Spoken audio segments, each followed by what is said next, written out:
Well, time for us to go to our business news studios with Loretta for the day's business stories. Thank you, Sulai. We start off with this report that the Minister of Finance, Dr. Ngozi Okonjo-Iweala, today has appeared before the House of Representatives Committee on Budget, stating that the quantity of crude oil for sale is dropping. She called for a reversal of the trend as the experience may result to dwindling revenue in the coffers of the Federation. We have been very open and clear about the issues of the shortfall. We know that we are experiencing what I would call a quantity shock. So even if the price of oil is high, if the quantity is lower than what we had budgeted, then perforce we experience a gap in terms of our revenue collection. We released 160, and you're right that this will bring us to 1.01 trillion naira, which is short of the 1.5 trillion. But because of the revenue shortfalls, this is what we're able to release. And the 1.01 trillion, I want to say now that of the money we've released, we actually have about 200 and I think it's 265 or so billion. So utilization rate of what has been released for the first 3 quarters is 72%, meaning that we still have in excess of about 260 billion waiting to be used by MDAs. On top, so they've not used up what has been released for the first 3 quarters. On top of that, we are now releasing 160 billion. So that this means that to the end of this, we should have close to 400 billion.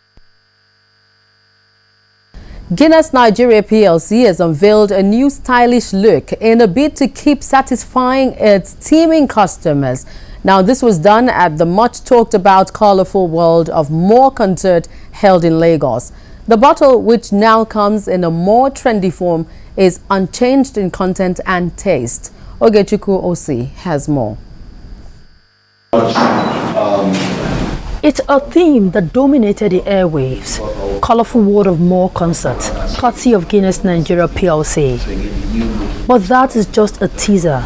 There was more to that theme, and the management of Guinness Nigeria PLC just waited for the appropriate time to let the cat out of the bag.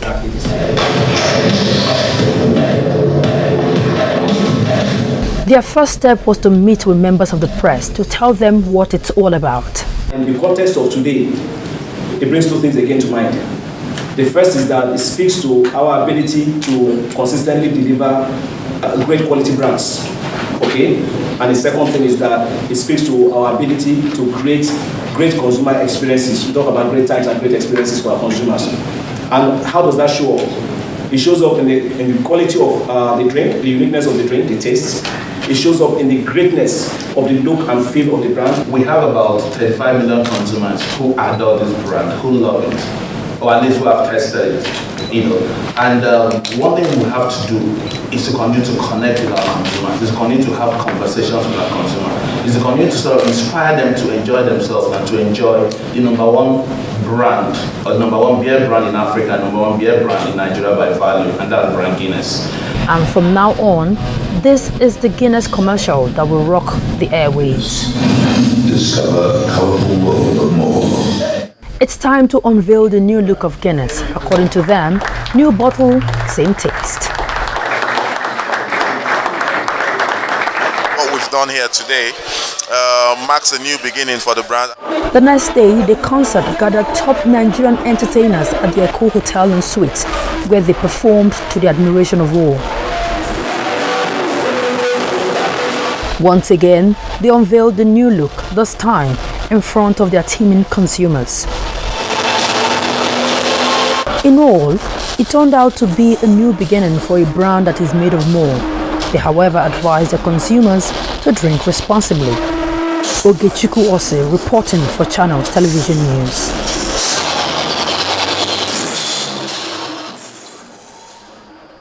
And now moving on to the Nigerian Stock Exchange, where the market resumed trading for the week on a very positive note as the all-share index ended the day's session higher.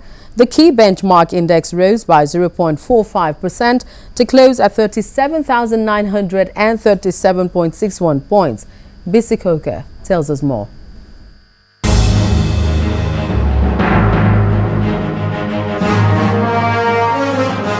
Hello there, welcome to the Stock Markets Reports.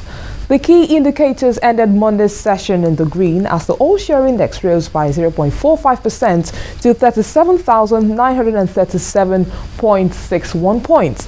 Market capitalization also increased to 12.12 trillion naira.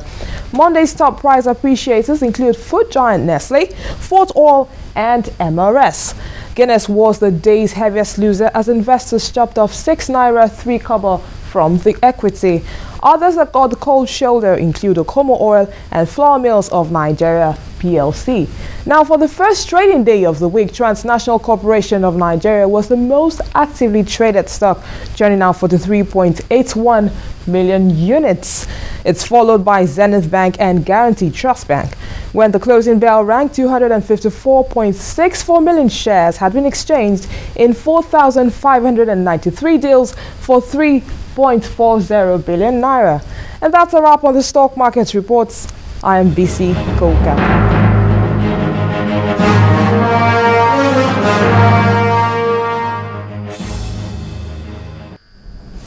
Now, technology and digitization are areas that some Nigerian women show lapses in businesses when it comes to business management.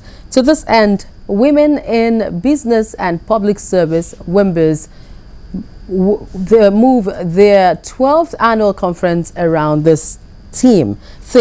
At the event, which held today in Lagos, women were encouraged to embrace communication technology for business development.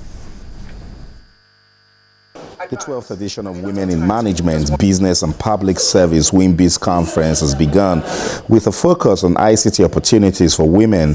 Organizers say the theme is appropriate because business women take less advantage of technology.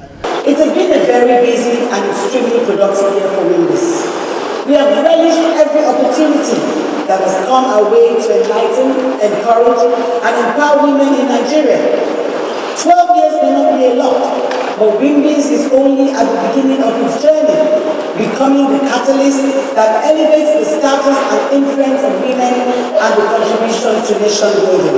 I wish to commend the efforts of the women in management, business and public service for giving me the privilege to be enlisted as one of their members, and most importantly for coming on the conference as apt as this in our nation's economy.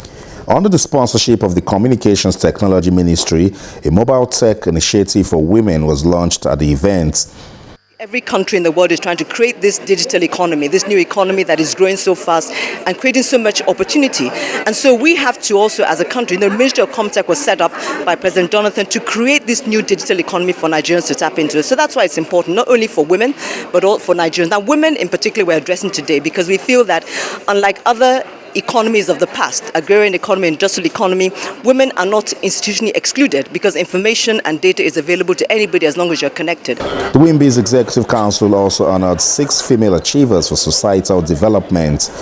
A lot of global issues arose when we had the economic meltdown, and a lot of companies, individuals, corporate organizations, their businesses either floundered, some either failed. And we realized that those who succeeded or those who emerged, what did they do? They embraced technology. They went digital. You cannot move your business to the next level without having technology. It's important for us to encourage women to exploit their God-given talents to the best, to the optimum. And this kind of conference brings round together people of achievement, those who are in different professions, in order to let others know what is going on. WIMBS was founded in 2001 and members aim to achieve economic development and influence nation building.